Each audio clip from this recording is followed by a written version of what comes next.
Rekan dokter, saatnya kita masuk dalam segmen ulasan media bersama mantan jurnalis BBC London, Bapak Asyari Usman. Assalamualaikum Pak Asyari.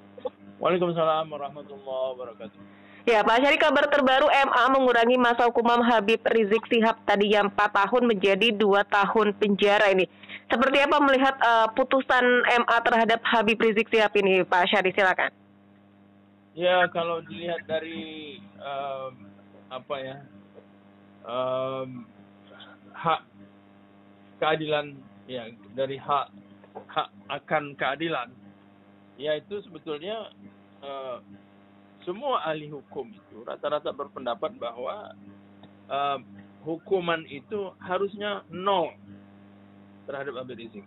Tidak ada, karena memang dia dikatakan tidak menyembunyikan informasi, kan itu, atau katakanlah mengatakan yang tidak benar. Itu kan ya balik lagi kita ke akar masalah. Dia mengatakan waktu itu, apa kabar, Beb? Oh, saya sehat-sehat saja. Nah, jadi dianggap itu sebagai berbohong, ya. Nah, katakanlah berbohong. Berbohong itu di Indonesia ini semua orang berbohong. Ya, banyak sekali pejabat itu yang berbohong. Sudah hal yang lumrah begitu ya, Pak, ya? Ya, banyak sekali politisi itu yang berbohong. Nah, berapa banyak bohong pejabat tinggi, termasuk bohong Presiden Jokowi. Nah, dilihat saja. Tapi kan, ya, sekali lagi kembali bahwa kasus ini kan politis sifatnya. Jadi ada pihak-pihak yang menginginkan agar Habib itu mendekam di penjara. Jadi dihukumlah dia 4 tahun. Gila, 4 tahun koruptor yang besar saja hukumannya 4 tahun, yang merusak begitu banyak kesempatan orang untuk melaksanakan ekonomi, begitu banyak uang yang dikorupsi. Ya, 4 tahun hukumannya. Begitu banyak yang terganggu oleh korupsi itu. Bukan satu orang yang melakukan korupsi besar-besar. Dihukum paling 6 tahun, 7 tahun. Yang dikorupsi ratusan miliar. Bisa triliunan. Tapi hukumannya 6-7 tahun. Ya, yang menurut sebagian orang pantasnya itu dihukum mati, ditembak, digantung. Katakanlah, pokoknya itu yang merusak. Nah, bohongnya Habib Rizik waktu itu merusak apa? Apa yang dirusak? Dikatakan akan menimbulkan keonaran. Keonaran apa yang timbul? Tidak ada. Tapi dipaksakan hukuman itu. Sekarang dikurangi. Ya, dari sisi terdakwa, alhamdulillah pasti ucapannya. Iya. Syukurlah ya, dikurangi. Tapi banyak penegak keadilan yang bukan dari unsur penguasa, ya, mengatakan hukumannya itu harus dihapuskan, dibebaskan murni. Tapi ya sudahlah, itu yang terjadi, ya. Pastilah masih tetap banyak orang yang bersyukur bahwa hukumannya dikurangi dari 4 tahun ke 2 tahun.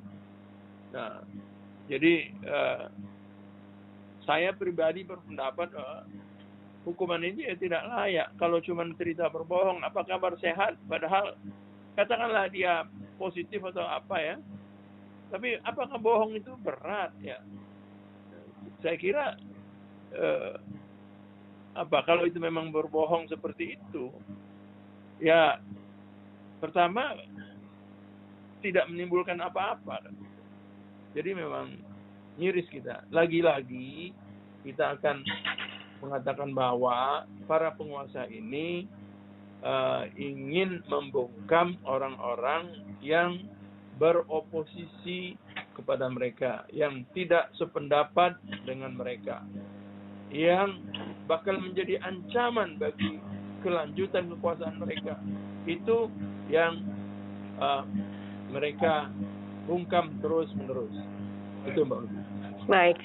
Pak Syari di 8816363 ada rekan Dakta yang ingin bergabung. Halo, Assalamualaikum Dakta.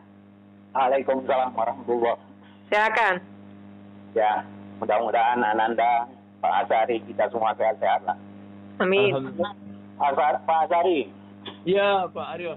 Jadi Jadi begini, saya ambil kesimpulan aja lah kan. Jadi lantaran membilang sehat gitu, walaupun dia sakit sehat, memang kita ini memang harus begitu. Walaupun kita sakit, kita bilang sehat, itu kan doa. Ya. Tapi kesimpulan begini, Mbak dan Pak Azhari, ya. Saya heran pribadi. Apa dibebankan pada Habib Rizik ini aja mencegah kemungkaran? Mana ustadz-ustadz yang lain?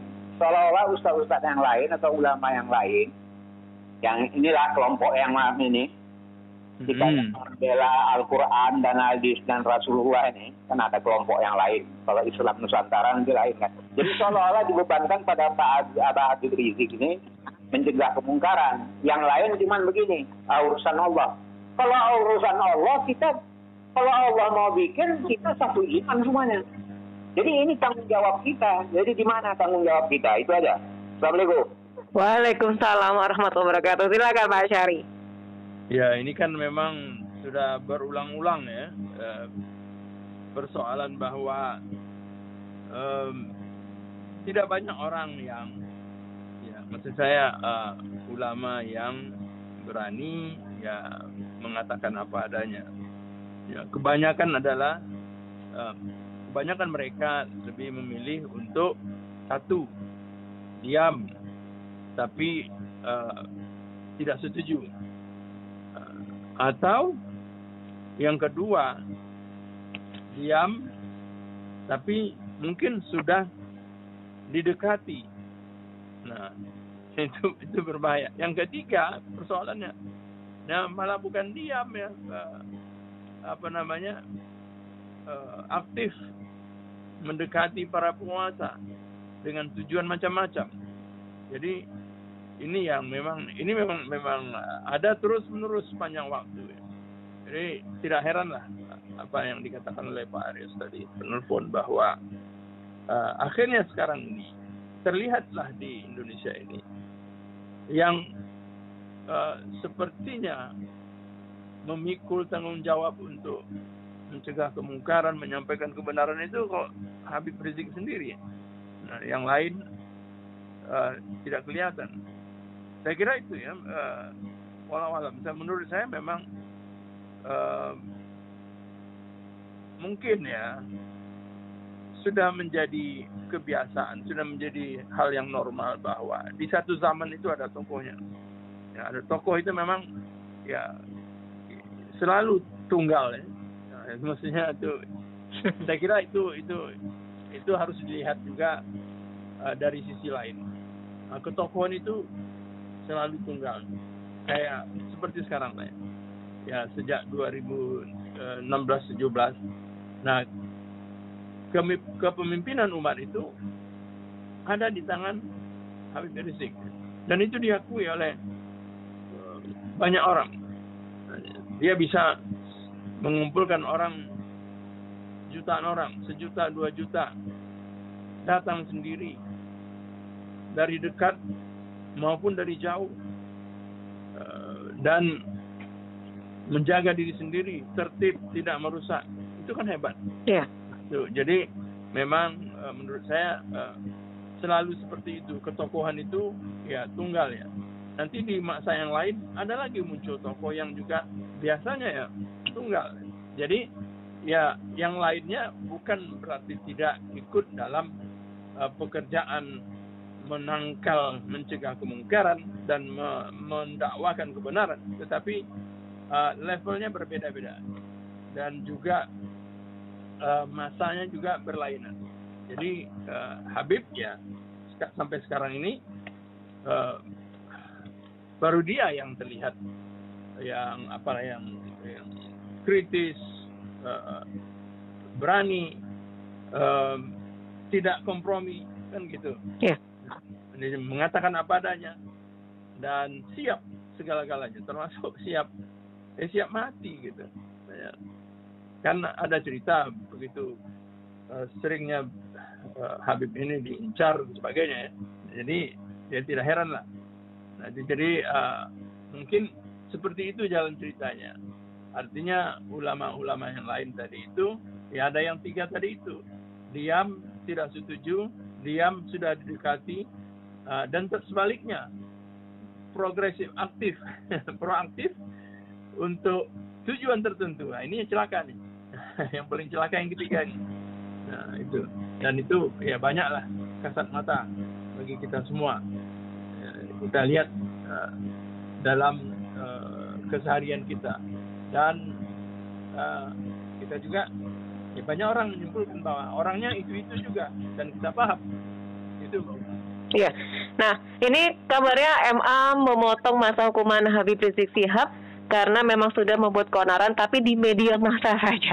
Ini kan istilahnya redaksional yang kita membuat tertawa, lucu di negeri ini. Tapi sebelum jawab, Pak Syari, ada rekan Dakta yang bergabung kembali di 8816363. Halo, Assalamualaikum Dakta.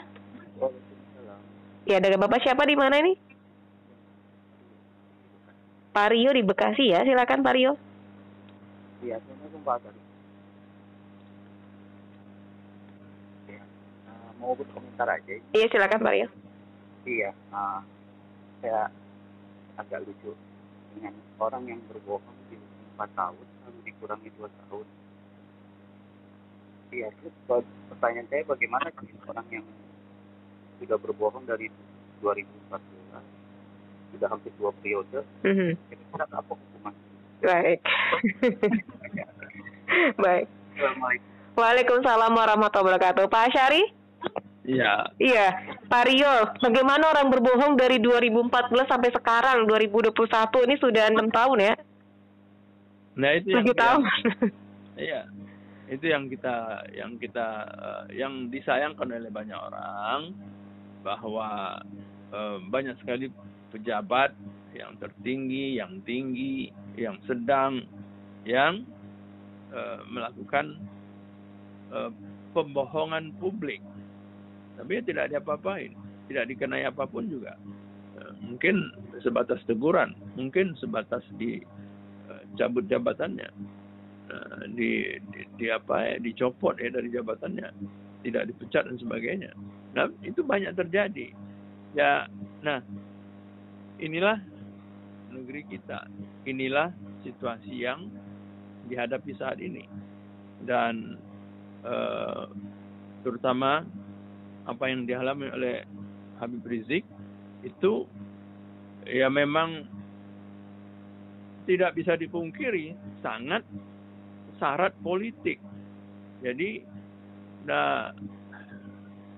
kita tidak heran kalau apa saja kesalahannya akan diintip, ya, akan diperhatikan. Apa saja yang ya dia itu memang jadi incaran lah. Jadi begitu ada salah, begitu ada kekeliruan kecil pun bisa dibesar-besarkan. Jadi memang zamannya seperti ini, bahwa dia menempatkan dirinya berseberangan dengan keinginan penguasa, dengan tindak tanduk penguasa. Jadi pastilah menjadi lawan politik. Jadi apapun yang bisa dilakukan terhadap dia akan dilakukan. Nah, dengan berdalih penegakan hukum. Nah, itu banyak sekali itu. Berdalih kan dengan dalih penegakan hukum, dengan dalih melakukan perbuatan pidana, dengan dalih bahwa semua orang sama di depan hukum, walaupun dia ulama, walaupun dia ustadz besar gitu. Nah, itu dalihnya, tetap di depan hukum harus sama. Padahal kita banyak melihat indikasi perbuatan pidana yang dilakukan oleh banyak pejabat lepas begitu saja. Ada yang mendapat pengurangan hukuman, ada yang mendapat remisi. Koruptor diberi remisi misalnya. Ya. Itu bagaimana seperti itu? Bagaimana menyesuaikan dua fakta ini?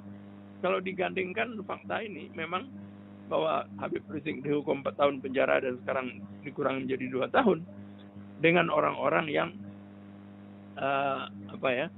yang bisa mendapatkan keringanan hukuman yang sudah jelas-jelas menyengsarakan rakyat ini, yang sudah jelas-jelas mencuri kekayaan negara ini. merusak tatanan ekosistem lingkungan negara ini. Bisa lepas begitu saja. Nah, ini kan sangat miris kalau dua hal itu disandingkan. Itu Mbak Urgi. Baik. Jadi ya, saya berpendapat bahwa ya seharusnya MA membatalkan hukuman itu sama sekali, sehingga Habib Rizik betul-betul mendapatkan keadilan yang dirasakan oleh banyak orang. Ya, jadi rasa keadilan itu, rasa keadilan bahwa tidak seharusnya dia dihukum. Ini dihukum 2 tahun ini memang tidak pantas ya.